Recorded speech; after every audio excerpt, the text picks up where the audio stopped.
சனத்குமாரர் கண்ட கனவு கனவாகவே போய்விடக்கூடாது என்று பரமேஸ்வரனும் பார்வதி தேவியும் எண்ணினார்கள். பல ஆண்டு காலம் தவம் இருக்கும் யோகிகளுக்கு காட்சி தரும் இருவரும் சனாதனர் தவமேதும் செய்யாமலேயே அவருக்கு காட்சி கொடுத்தனர். சனத்குமாரர் வந்தவர்களை கண்டு கொள்ளவே இல்லை. நான் ஒன்றும் இவர்களை நினைத்து தவமிருக்கவில்லையே, எதற்காக இங்கே வந்தார்கள் என்று எண்ணினார். அவர்களிடம் பேசக்கூடவில்லை. பார்வதியும் பரமேஸ்வரரும் வெகுநேரம் நின்று பார்த்தார்கள். ஒரு பலனும் இல்லை. இப்படி ஒரு மகா ஞானியாக ஒரு பிள்ளை இருப்பதைக் கண்டு உள்ளுக்குள் மகிழ்ந்து வெளியே பொய் கோபத்துடன் அவரிடம் பேச்சை துவங்குவது போல் நடித்தார் சிவபெருமான். ஏ சனத்குமாரா, நீ மகா ஞானியாக இருக்கலாம்.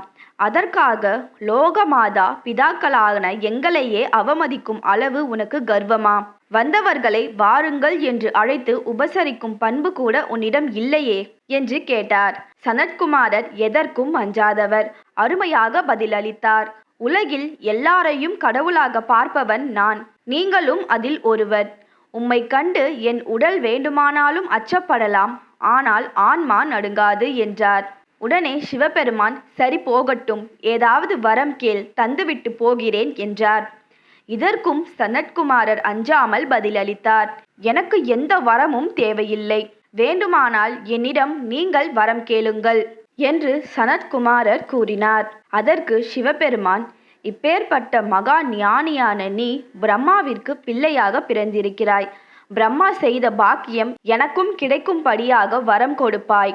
இன்னொரு ஜென்மாவில் நீ எனக்கு புத்திரனாக பிறக்கும்படி கேட்டுக்கொள்கிறேன் என்றார்.